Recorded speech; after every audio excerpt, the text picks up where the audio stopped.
I am so glad you are here. I'm going to wait. We'll make sure we get everybody in here as we're able to. It's the Instagram where there's a little lag. So, yes, last time I did this, Instagram did not work. So, we're just checking to see if we're ready to go live with Instagram too. Ah, it's working today. I did nothing. Wow. I'm so glad you're here, Instagram included. It's Energy Sunday. Let's talk a little bit about Reiki energy and what it actually is. So, I hear all kinds of things about it, but my best example, the favorite thing I've ever read for an analogy or used as an analogy, I think I read it before I wrote it. I don't think it's my idea, is what I'm saying. I just don't remember where I read it. Is that idea of you get a paper cut and you instinctively go to put it in your mouth or blow on it. That's the healing energy that Reiki gives you deeper access to.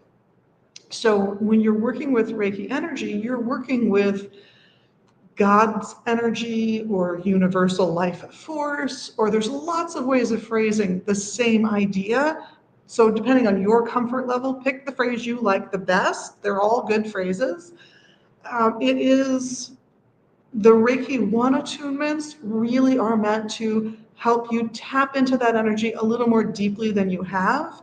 If you've already done energy work somewhere else, it might not add much to what you're doing. It might be, yeah, that's right, that's how this works.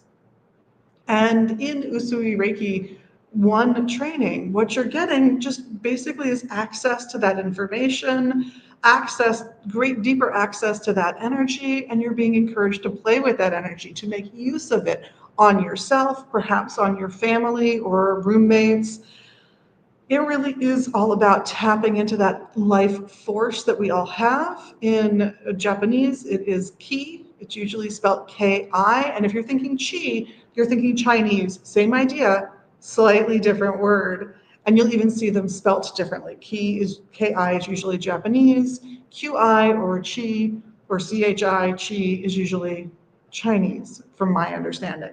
So with that in mind, if you just raise energy, allow the energy of the universe to filter through you. Let's say we do that, we rub our hands. I know I've done this exercise before, and then you can kind of feel that little bit of energy that's between them. You can find the line. You can then apply that energy to your head during a headache. You could apply it to your heart if you're feeling anxious about something, or even to your lower back, near where your kidneys would be located.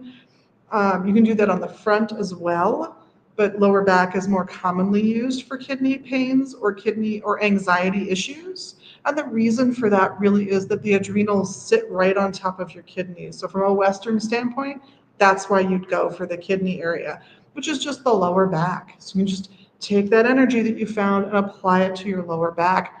It can really work wonders as you focus in on calming those functions down and letting everything flow a little more evenly. It can make a big difference, even if you've never been initiated into Reiki. And Reiki is done by initiation. And in Usui Reiki, the first form of Reiki brought to the US by Takata, we have just playing with the energy really as that first level of use. No symbols, nothing complicated. You just introduce yourself to the energy and begin practicing using it. And I know in my Reiki 1 training, we talk about the history of Reiki. We go over the 5 intentions, or what could be called the Reiki prayer, which is just for today. I will not anger. Just for today, I will not worry. And there's 5 of them. I'm not going to go through them all. And they do have different translations. I have my favorite translations of them. That you will honor your work and you will honor others as well as yourself. Those concepts are built into Reiki from the ground floor, from the very, very beginning. So we talk about those. We talk about the history of Reiki, and only because chakras are ubiquitous in Reiki practice, at least in my part of the US, we go over what the chakras are, what they mean, and give everybody sort of a little cheat sheet, like a good 20 or 30 minutes of just These are the basic concepts that we find people referring to most often when they're referring to your root chakra, your sacral chakra, etc. So that energy that Reiki is tapping into is the holy energy of the universe. So if you can access that energy through meditation, through prayer, and keep in mind these things can be you seated, calmly breathing, doing what you might think of first as meditation, but you might also do it through a physical form of meditation. And repetitive learned movements are most often thought of for that. So it might be common examples would be yoga or Tai Chi, but I would add, as someone who grew up doing, ballet classes and other forms of dance, I would add the bar work from any ballet class. It's highly repetitive. It kind of goes through the whole body, at least the way I was trained.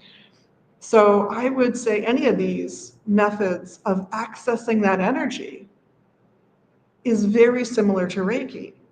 And I would never be afraid of Reiki energy for that reason. It is simply the positive energy that creates the universe and you. And that's what's beautiful about Reiki. So I'm over time. I've got to leave you all. I hope you have a wonderful, wonderful week. And whether I'm seeing you on the live or on the replay, have a great day. We've got our art show today, Sunday, the 16th of February, 2025.